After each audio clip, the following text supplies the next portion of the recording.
This is a Glassman High Voltage Power supply, which can be used for a large variety of purposes. This particular power supply came from a research facility and was in need of some attention.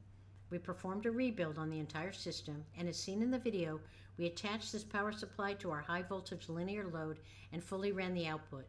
This particular power supply is 5,000 volts, not as high as some we repair, but certainly high enough to be very dangerous. ERD has decades of experience in working with high voltage, and we can work on almost any power supply that has been made for any industry.